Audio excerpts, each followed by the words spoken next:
Hello everyone, and welcome to this information session for the Ukraine Civil Society Facility. On behalf of the EU delegation, it is my great pleasure to welcome you to this thematic information session.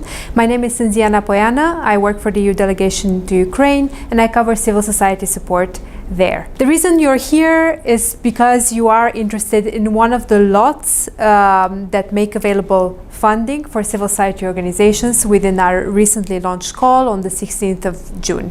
In this session, you will hear more of why we chose this specific thematic priority, what do we expect from civil society to deliver, why do we focus on certain types of actions, why do we choose certain type of organizations to be eligible to apply and access this funding.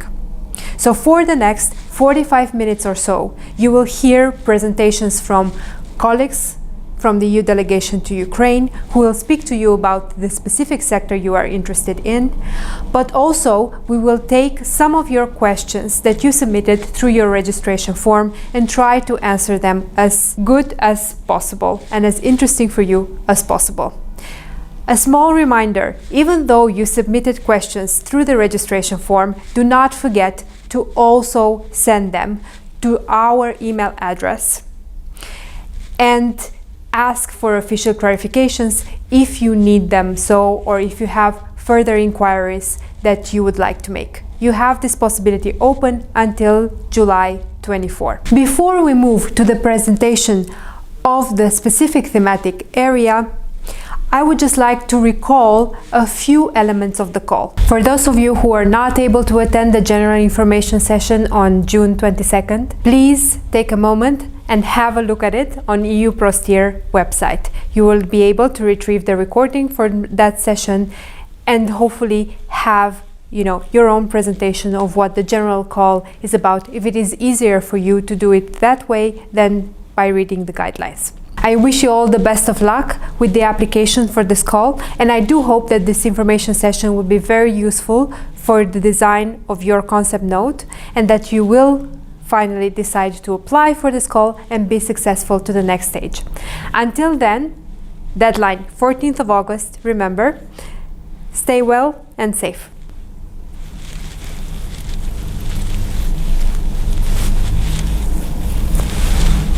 Доброго дня, мене звати Тетяна Шульга. Я представлятиму вам другий лот, присвячений пріоритетам в сфері культури. Отже, наш конкурс,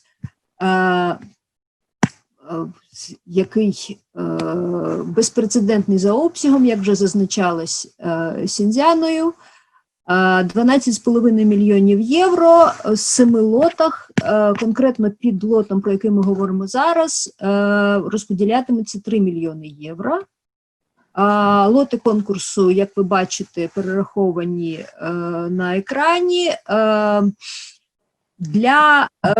Одразу переходячи до запитань, які підійшли, чи можна подаватись за кількома лотами одразу, чи міксувати лоти? Ні, на жаль, ні. Вам прийдеться вибрати один із них, зазначити його в своїй заявці і відповідати пріоритетам, які зазначені, власне, в описі лоту.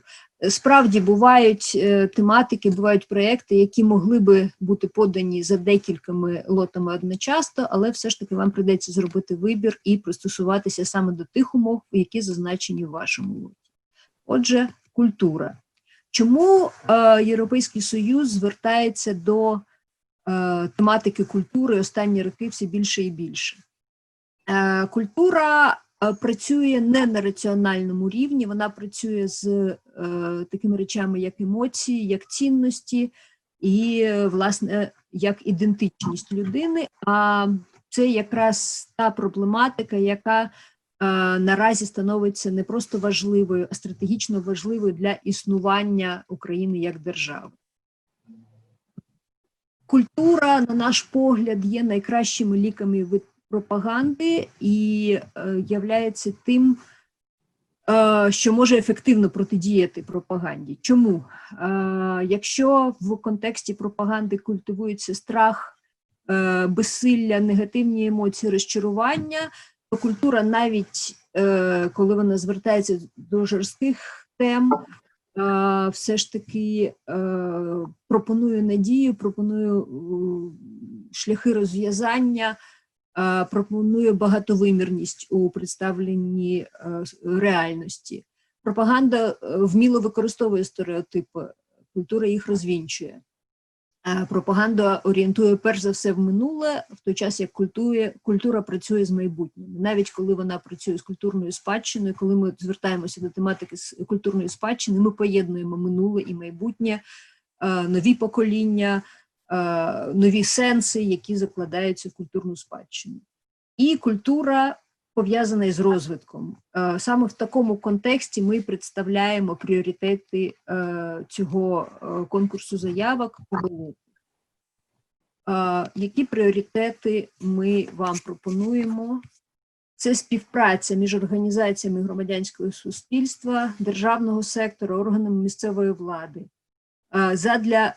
та приватним сектором задля ревіталізації пам'яток культурної спадщини. Тут важлива примітка, як ми розуміємо ревіталізацію. Це термін відносно новий. В ревіталізації мають бути присутні три виміри: просторовий вимір, соціальний вимір, економічний вимір відновлення об'єктів культурної спадщини. Це скоординований процес, спрямований на боротьбу із занепадом міських просторів, покращення середовища проживання і захист з культурної спадщини на базі принципів сталого розвитку. Як ви бачите, в нас є окремий пріоритет для сталого розвитку, але і взагалі, як загальна тема, вона нас дуже цікавить, тобто відношення до спадщини має бути таким, яке дозволить зберігати його для подальших поколінь. Одразу відповідаючи на одне з питань, що надійшло, суто проекти спрямовані, ось я дивлюся зараз на запитання, виключно на консервування культурної спадщини ми, на жаль, не підтримуємо, тому що, знову ж таки, ми хотіли б, щоб вона була інструментом розвитку культурної спадщини. Тобто елементи проєкту можуть бути пов'язані із збереженням спадщини, відновленням, але це має бути частиною більш широкого проєкту, більш широкого комплексу дій. Пріоритет 2. Використання культурної спадщини та сучасної культури як рушіїв місцевого розвитку. Тут ми знову повертаємося до питань розвитку і пов'язаності культурної спадщини із місцевим контекстом. Що мається на увазі? Тут не згадується слово туризм, але є однією з наскрізних тем, очевидно. В підпріоритети і в можливі тематики можуть бути налагодження зв'язків з місцевим бізнесом для розробки нових продуктів та послуг, робота з осередками культури в контексті започаткування креативних кварталів та міського планування, інтеграція культурної спадщини та осередків сучасної культури в локальній стратегії розвитку туризму. Наступний пріоритет, ми навіть не стали його особливо коментувати, тому що він говорить сам за себе: створення контенту і дистрибуція для промоції критичного мислення, розбудови миру, громадського примирення та демократичних цінностей.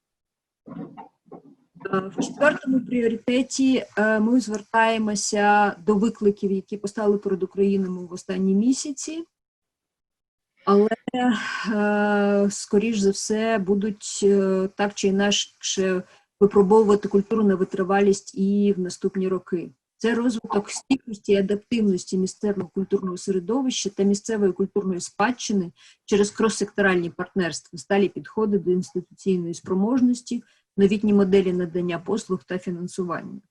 Тут дихотомія, на яку я хотіла звернути увагу. З одного боку, ми б хотіли зберегти стійкість, тобто здатність системи або процеси абсорбувати зовнішню шкоду, а з іншого боку,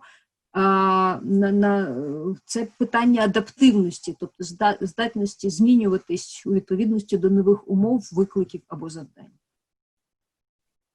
Сектори, що підтримуються лотом, відповідно до пріоритетів, це матеріальна, нематеріальна культурна спадщина, культура і мистецтво, включаючи крос-секторальні питання і мистецьку освіту, промоція туризму, розвиток та освіта для малих і середніх підприємств.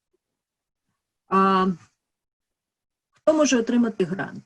Це може бути неурядова організація або благодійний фонд, орган місцевої влади і заклад культури у відповідності із Законом України про культуру, який ми тут цитуємо. Це юридична особа, основною діяльністю якої є діяльність у сфері культури або структурний підрозділ юридичної особи, функції якого полягають у впровадженні діяльності у сфері культури. Неприбутковість, як у всіх інших лотах, залишається важливою умовою. Партнери і співапліканти, вони ж співапліканти, мають відповідати тим самим умовам, тобто відноситись до того самого типу, до тих самих типів організацій. Це можуть бути міксовані партнерства між місцевою владою, скажімо, і закладом культури, але має бути щонайменше один партнер. Партнерство особливо заохочується між місцевою владою і громадянським суспільством, адже вони мають компетенції і відповідальність, яка доповнюють один одного.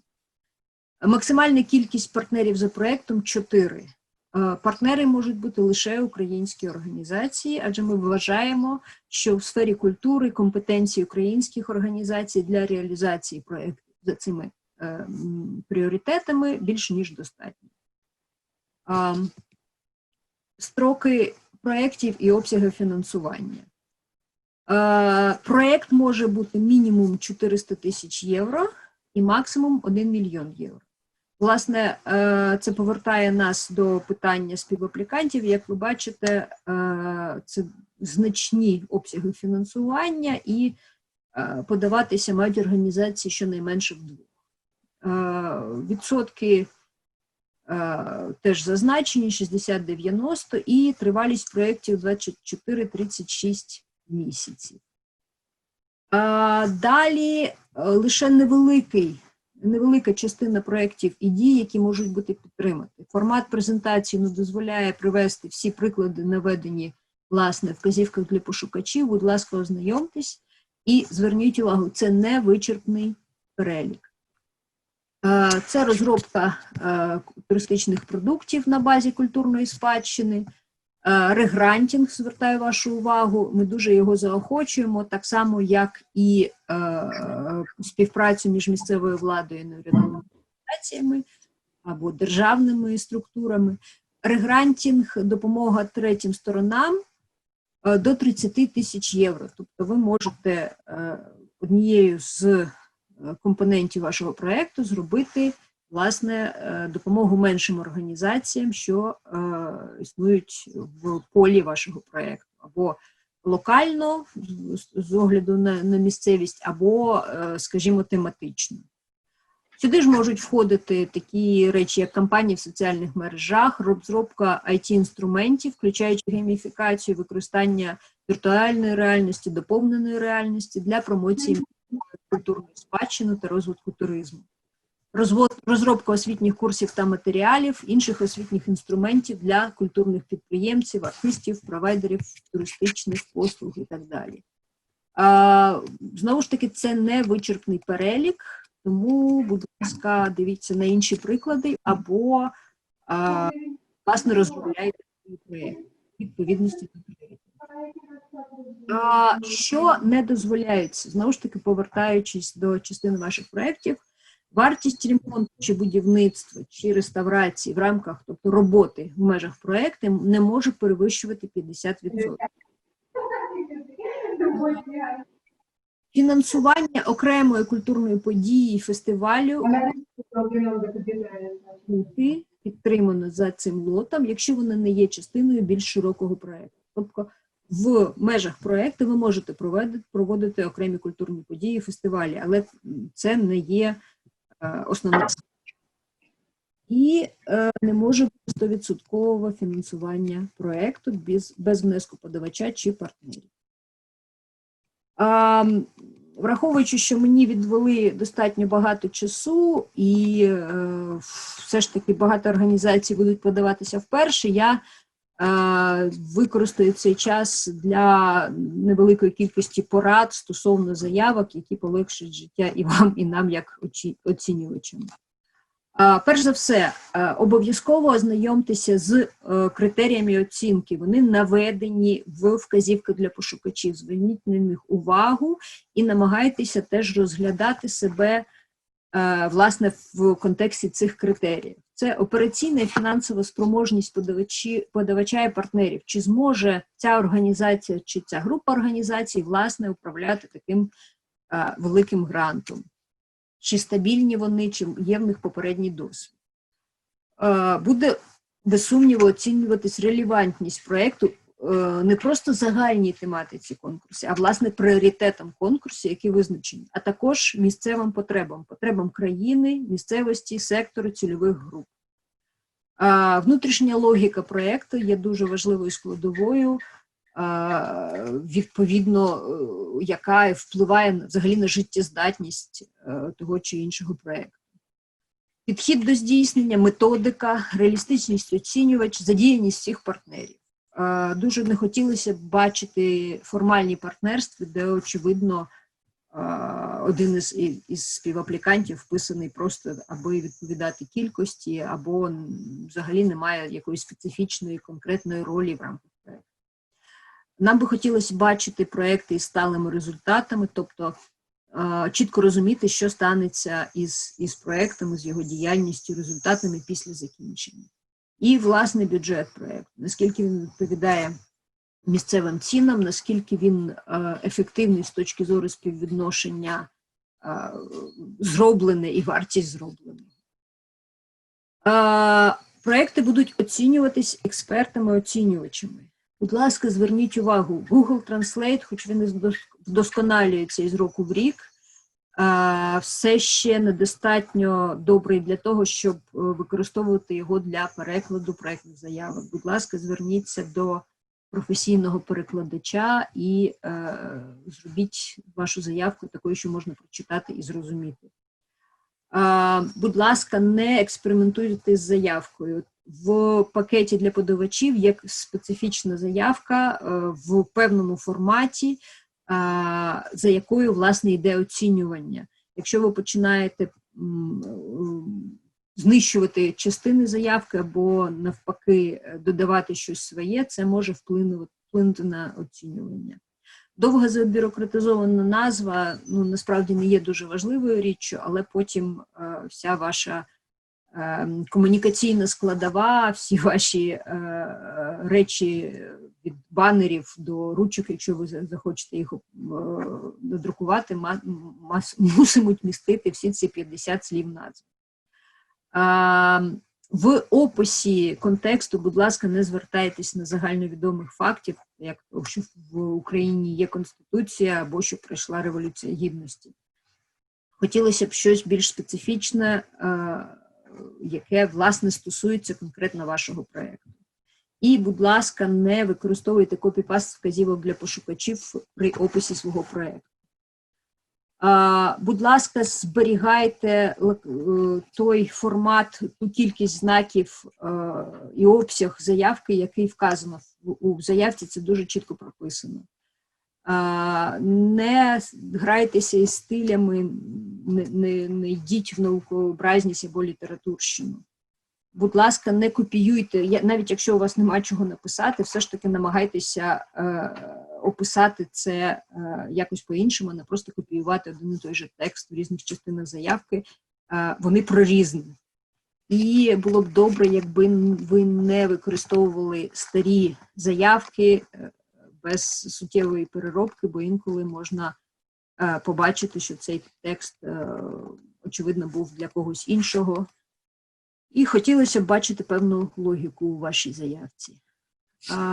Будь ласка, зверніть увагу, що експерти можуть знати сектор, але можуть не знати, яка саме культурна спадщина і з якими саме специфічними характеристиками або культурна сцена, власне, у вашому локальному контексті. Будь ласка, те, що може бути очевидним для вас, може бути новим для оцінювача. Якраз локальні умови, будь ласка, описуйте детально. Пишіть цікаво, пояснюйте, показуйте ваші інтереси, знання проблематики, з якою ви збираєтесь працювати. Оцінювач може подивитися і пошукати речі, які пов'язані з вашою заявкою, а може і не вияснити специфіку вашого локального контексту, і це, власне, може погіршити вашу оцінку. Оцінювач добре знайомий з вказівками для пошукачів і, на жаль, не може вийти за ті критерії, які там зазначені, навіть коли хотілося б. Тому, будь ласка, намагайтесь їм відповідати. Дуже добре впливають на оцінку і на подальшу реалізацію чітке знання місцевого контексту із фактажом, і з цифрами. Дуже добре впливає і на реалізацію, на оцінку внутрішня логіка проєкту. Коротка влучна назва, стислий діловий стиль, відповідність формату, і я певна, що ми бачитимо багато гарних ідей і проєктне мислення в тих заявках, що ми отримаємо, адже за останні роки це справді дуже сильно розвинулося, власне, в контексті культури. Фінальні поради, які, на наш погляд, працюють. Будь ласка, дайте почитати людині, яка не в тематиці, і, можливо, вона задасть вам питання, які зможуть зробити вашу заявку більш чіткою. Не подавайтесь, будь ласка, в останній момент і спробуйте оцінити себе самі за критеріями, які зазначені в описі, вказівка для пошукачів. Пам'ятайте про дедлайн, який не треба подаватись в останній момент. Це 14 серпня. На цей момент подається коротка концептуальна нота, і вже коли здійснюється оцінка всіх концептуальних нот, проекти, запрошені в другий тур, отримують цю інформацію і мають подати повний опис, логічну матрицю і бюджет проєкту. Власне, ось на цьому моя презентація закінчується. Я пройдуся по питаннях, які надійшли на даний момент. Деякі з коментарів, які, можливо, були залишені під час реєстрації, вони не зовсім питання, тому я просто їх прочитаю, але напевно, що зможу якось прокоментувати. Стосовно стажу організації, будь ласка, зверніться до заявок. Якщо там немає чіткого обмеження по стажу, то, будь ласка, відповідним чином реагуйте. Якщо він є, це залежить від лоту. Там це буде зазначено. Але організація має показати або через власний досвід, або через сукупний досвід, що ця організація або група організацій зможуть управляти проєктом. Очевидно, що вдалою ідеєю буде подаватись від найбільш стабільної організації з великим потенціалом і тією самою capacity, яка зазначена в оцінці. Повертаючись до питань, що вже надійшли. У другому лоті, так, має бути щонайменш один співподавач, максимум 4. Так, ремонт будівель культурних інституцій в рамках проєкту дозволений, але він має бути поєднаний з усіма іншими компонентами проєкту, щоб було очевидно для цього, чи це відбувається, відповідати пріоритети і внутрішній логіці проєкту. Про 50% ліміт на ремонтні або будівельні роботи я вже говорила. От таке довге формулювання. To the regard of Lot 2 under this code, don't repairs and construction activities exceed 50% of the total action costs, summing up the relevant cost of each applicant under the single action. Непевно, що розумію, що мав на увазі автор, але можу прокоментувати, що ми не дивимося на кошти окремих аплікантів, ми дивимося на проєкт в цілому. І в цьому бюджеті проєкту якраз і загальна сума робіт не має перевищувати 50%.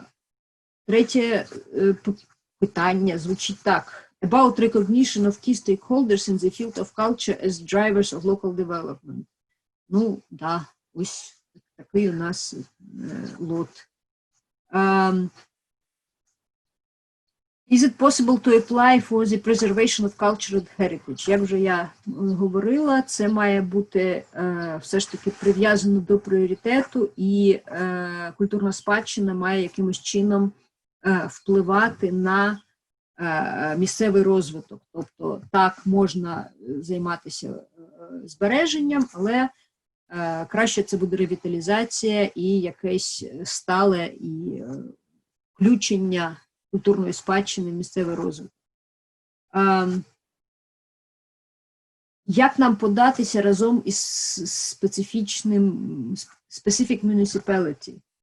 Ну, власне, домовтеся з ними, включіть їх як коаплікантів і подавайтесь.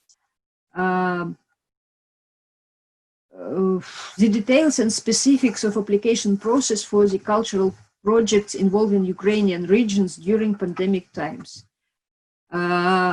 Ну, дивіться, в нас подання заявок відбувається онлайн, тобто в цьому випадку вам не, фізично ви жодним чином не маєте подорожувати, а ви надаєте всі документи онлайн. Якщо у вас партнери з різних регіонів, то так само, як ми спілкуємося зараз, ви можете спілкуватись, домовлятись з партнерами і отримувати від них, можливо, якимось за рахунок якихось поштових варіантів підписані документи, якщо ви хотіли б з ними обмінятися оригіналами. Звертаючись до партнерства, тут знову ж таки із якості порад, будь ласка, намагайтеся як можна детальніше проговорити з партнерами всі елементи проєкту, не лише якісь загальну готовність співпрацювати, але й кляті питання, що стосуються бюджету, питання, що стосуються розподілу коштів, навіть таких, як адміністративні витрати, навантаження на працівників проєкту. Інколи, скажімо, в певні моменти один із партнерів працює більше, в інший період проєкту менше, і це теж можна враховувати. Тобто все це можна проговорити, і я б радила якнайбільше поспілкуватись із партнерами, якщо у вас ця комунікація ще не налагоджена, і ця співпраця відносно нова, особливо, власне, спільна діяльність із грошима, що задіяні в цій діяльності. Поговоріть про логіку проєкту, поговоріть про очікувані результати. Якщо ви знаходитесь в різних регіонах, поговоріть про свою специфіку, власне, регіональну. Тобто партнерство, і ще раз, партнерство, яке є неформальним, а змістовним. Особливо це стосується співпраці із місцевою владою, адже інколи роль місцевої влади не завжди зрозуміла для неї самої, але це мають бути відносини, які розвивають і партнера також. Деталі details and specifics of application process for the cultural projects. Ага, про це ми вже поговорили. Українські неурядові організації, коапліканти чи субконтрактери? Ну, ви можете брати їх і в ролі субконтрактерів, якщо ви їх бачите в цій ролі, але тоді вони мають відповідати тим критеріям і умовам, які зазначені в вказівках для пошукачів для субконтрактерів. Вони можуть виступати партнерами, більш того, лише українські неурядові організації задіяні в цьому колі, тобто не лише неурядові організації, але лише українські. Тому ролі ви визначаєте відповідно до того, як ви бачите структуру проєкту. Чи може мапування культурної та креативної індустрією бути частиною завдань проєкту? Чому ні? Як ви бачили, перелік в нас досить широкий і може бути ще більш широким. Якщо це відповідає логіці власне, проєкту веде до конкретних результатів в рамках тих пріоритетів, що ми зазначили, то це прекрасно вписується в проєкти в рамках цього лоту. Зараз мені колеги надіслали ще пару питань, які я намагаюся відкрити і прочитати, тому що це фото. Ідея розвитку для розвитку критичного мислення. Ага, давайте повернемося до нього. Дивіться, ми говоримо зараз про культуру, власне, в контексті... Ага, повернутися буде складно. Гаразд. Ми говоримо про культуру в контексті якраз контрпропаганди, в контексті розвитку, в контексті впливу на ціннісні орієнтації і ідентичність. Це ми говоримо, перш за все, про сучасну культуру всій різноманітності, яка існує. Тобто контент тих культурних продуктів, арт-продуктів, який буде вироблятися і пропонуватись для розповсюдження, він має, власне, відповідати оцій меті розвитку критичного мислення. Боротьба з нетолерантністю. Зараз все ж таки поверну вам цей екран, якщо зможу. Так, давайте спробуємо. Так. Одну хвилину. І воно не хоче йти назад. Можливо, колеги нам трошки допоможуть повернутися до слайду з пріоритету. Ага, ось пішло, прекрасно. Якщо у вас є, скажімо, театралізовані, одну хвилину, ось він, театралізовані радіовистави, спрямовані на молодь, які говорять про складну тематику через якісь театралізовані форми, через проговорення якихось речей. Це прекрасний варіант для нашого лоту.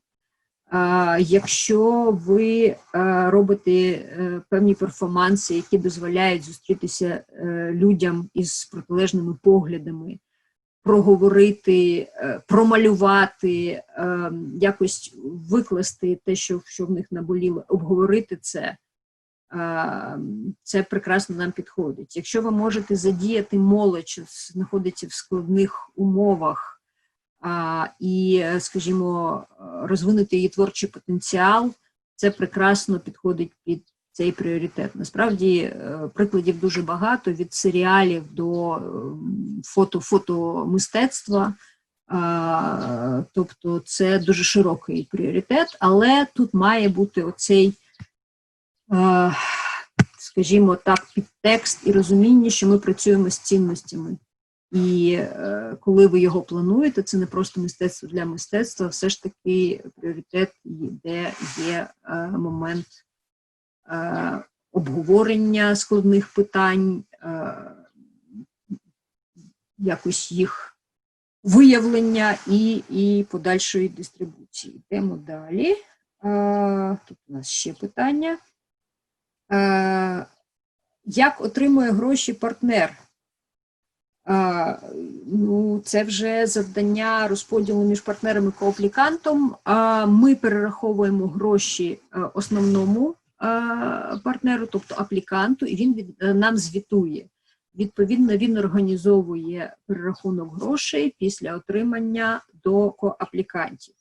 Обмежень по розподілу коштів між аплікантом та партнерами, чітко прописаних, ви не знайдете, якщо я зараз нічого не забуваю, але є очевидна логіка. Аплікант відповідає за проєкт. Тобто ми маємо бачити, що він несе основну відповідальність, в тому числі в реалізації, власне, проєкту. Тобто це не якась, скажімо, невелика контора без досвіду, яку просто взяли для того, щоб було легше подаватися з якихось причин.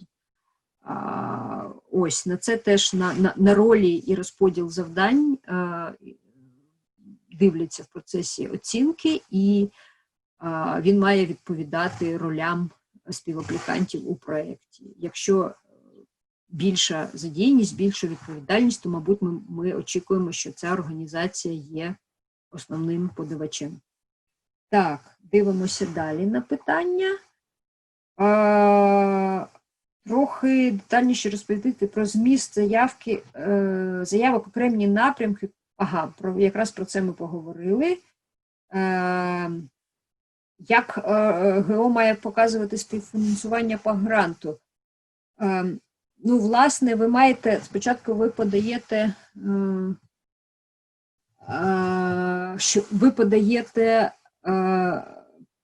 проєкт бюджету.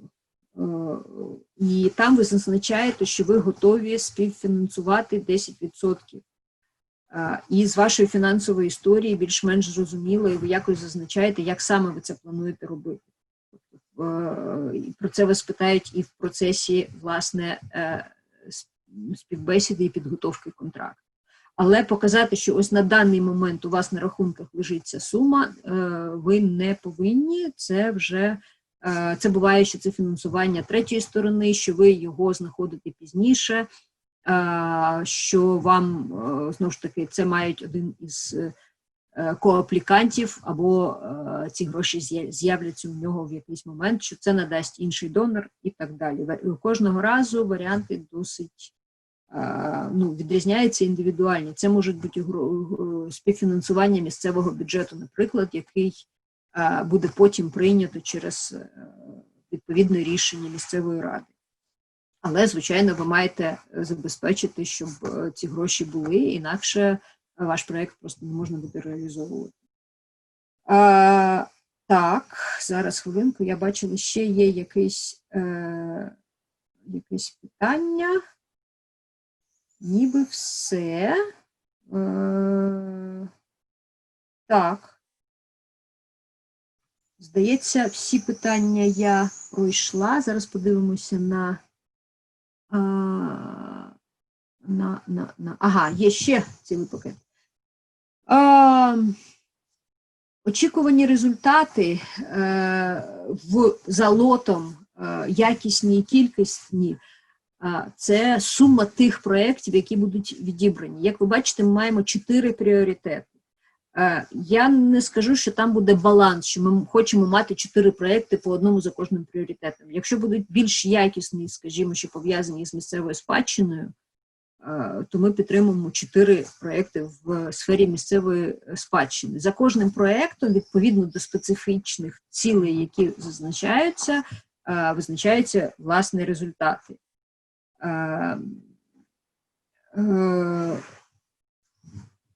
Так, і якісні, і кількісні. Так, знову ж таки, реставрація культурної спадщини, ми про неї поговорили. Пріоритети і хто може бути підтриманий, ми проговорили. Знову ж таки, чи має бути мета проєкту виключно в рамках лоту? Так, одну хвилину. Чи це може бути мікс пріоритетів? Ні, ви маєте йти безпосередньо по лоту. Ну і далі, я так розумію, що були побажання, не питання. Цивілізовані європейські процедури, компенсація ПДВ, міжнародні дії в сфері міжнародного розвитку. Дякуємо, так, це все ми. Далі. Чи може організація подати різні, не один проєкти в різні лоти і стати переможцем у обох? Якщо ні, чи може вона бути партнером, аплікантом у другому проєкті та перемагати також? Ось тут, мені здається, потрібна допомога Сіньцзяни, тому що я, власне, відповідала за лот культури, і, можливо, тут зараз трошки перекручу чіткі умови. Сіньцзяна, do you hear me? Yes, is this about the question with lot 4? It's a question whether an organization can apply for different lots and win 2 projects or be co-applicant in the second project. An organization can choose how to apply and for which lot. You can submit as many applications as you want. However, we will only award one. So you really need to think about where you will concentrate your resources and how what is more important for you and for you to prioritize your project, because otherwise we will prioritize the quality of the project that you submit. So basically, yeah, you if you do apply for in all the lots, then you will leave us with the choice of basically deciding which project in which lot we evaluate as being stronger, and then we will go with that one. So you can apply and you can be successfully evaluated in more lots. However, you will be awarded only once. And actually, applicant, whether you're a lead applicant or a co-applicant, it doesn't matter. So you really need to concentrate your efforts. Ну і я зі свого боку порадила б все ж таки подумати про ту сферу експертизи, де ви відчуваєте себе найбільш професійними, і працювати в ній, відповідно підбирати партнерів. Тобто там, де ви точно знаєте, що ви подасте якісну заявку, яка буде справді змагатися на рівні з іншими. Слід розуміти, що ми очікуємо, і так, із дискусій, які ми мали, що це буде справді якісний конкурс із багатьма сильними аплікантами, адже за останні роки, власне, проєктний підхід до культури мав просто якісний перехід на новий рівень, який пов'язаний з діяльністю багатьох інститутів і донорів. Відповідно, це буде справді жорстка конкуренція, і я б вам радила не розпорошувати ресурси, перш за все інтелектуальні. До дедлайну не так багато часу, і вам в умовах справді обмеженого спілкування треба налагодити партнерства і розробити із знання місцевого контексту достатньо серйозні заявки, справді конкурентні.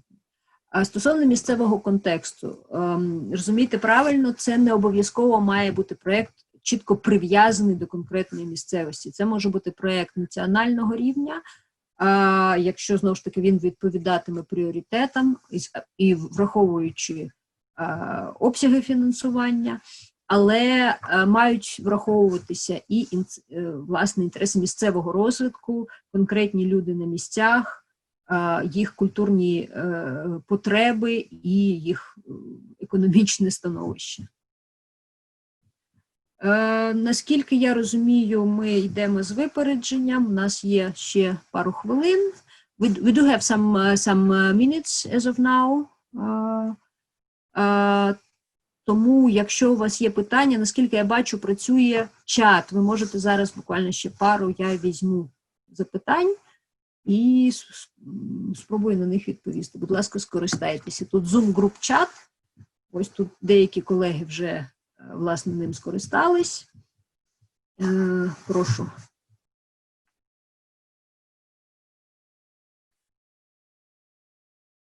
Так, сподіваюся, що всі ці люди друкують.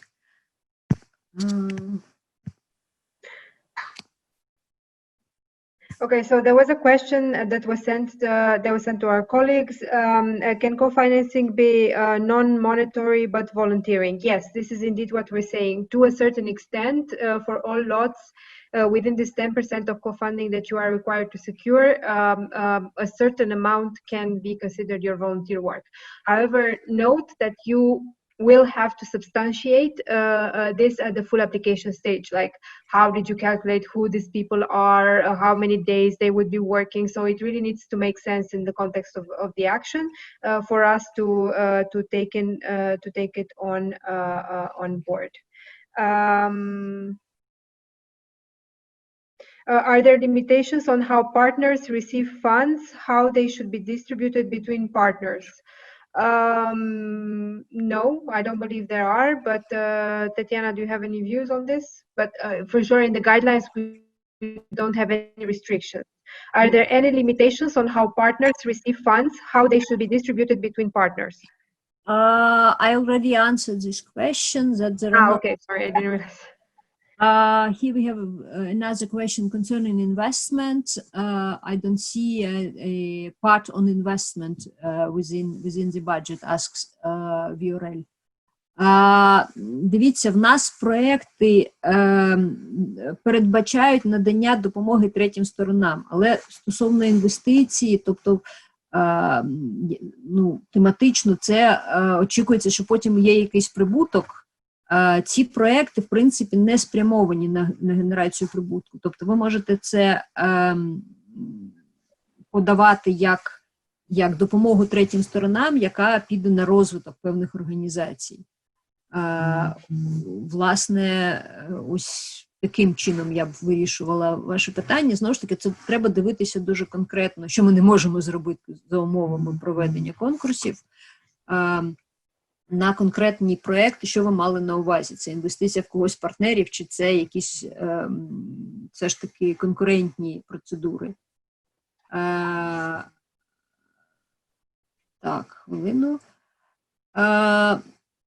Власне, ось така відповідь. Це дуже сильно залежить від конкретики проєкту. Я б вам радила читати дозволені, недозволені дії за проєктом. Хвилину.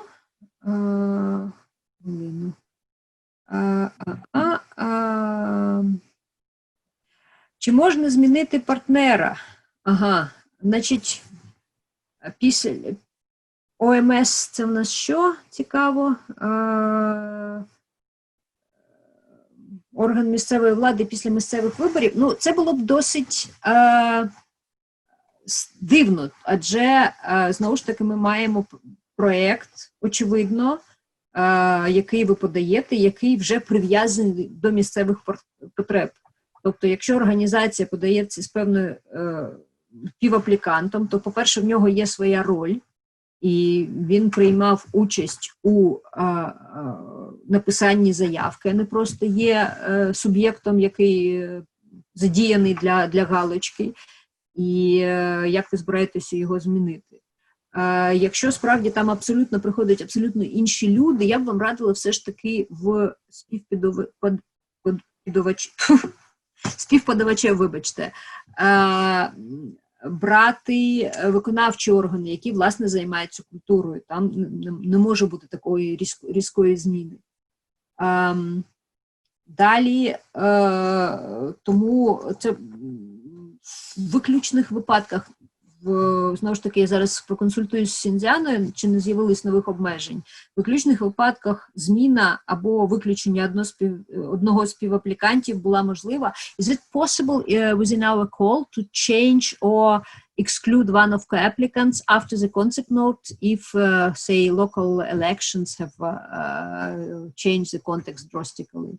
I'm saying that in exclusive situations, like liquidation or something, this is possible, but highly unlikely that it's individual case situation. So what you need to keep in mind is that, in the evaluation grid, so basically where we would check this, it's where after you have submitted your full application, yeah, we will look whether the full application you submitted is consistent with what you submitted in the concept note. And basically, because at concept note, we evaluate also how valuable the partnership that you proposed is, it may have an impact on the evaluation at full application. So, if you do change the partnership, bear in mind that we will have to reevaluate that, yeah? So it may have an impact on the scoring that you receive. It's not necessarily that you cannot, but we would need a justification on why this happened. You will see that it's foreseen also in an administrative checklist. Even if you change it, you need to keep in mind that this base criteria for the minimum, maximum number of co-applicants stated in the guidelines for this specific lot needs to still be fulfilled. It makes it a little bit more complicated if you do change. It's not impossible, but yeah, it can have either a positive or negative impact on the way that your application is being evaluated. Справді, це життя бентежне, бувають дуже різні ситуації, але все ж таки це дуже виключні ситуації. Тепер зауваження. В нас є учасники, які дуже справедливо зазначають, що ці вказівки для пошукачів англійською, а презентація українською. Я зробила презентацію українською з огляду, знову ж таки, на національність можливих подавачів і співаплікантів, вважаючи, що це буде легше для більшості з них. Але ми додамо субтитри до всіх слайдів презентації, і вона буде викладена на сайті EU Простір із субтитрами. Стосовно конкретних прикладів, we were told that the list of action is not exhaustive. However, is it possible to apply with the project aimed at tourism facilitation? В цьому запитанні є трошки міксу. Цілий проєкт, the project aimed at tourism facilitation, і list of actions, which is not exhaustive. Якщо ваш проєкт відповідатиме одним із пріоритетів конкурсу, то, відповідно, в нього високі шанси пройти. Якщо у вас є дії, спрямовані на tourism facilitation, але це мають бути конкретні приклади дій, яких я тут не бачу, то знову ж таки, і він відповідає пріоритетам, то тут проблеми немає. Пріоритети в нас зафіксовані, list of actions дуже широкий, там згадано не все, він може бути ще більше розширений, але ці дії мають не протирічити тому, що не дозволено, там є окремий список, чого робити не можна, і відповідати пріоритетам конкурсу. Tatiana, unfortunately, we need to end here and start transitioning to our next session. So thanks a lot. Again, thank you everyone for joining.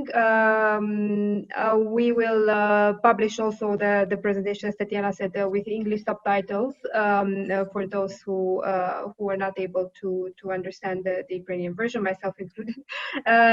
So thanks a lot, and see you at the next session, whoever will join. Bye.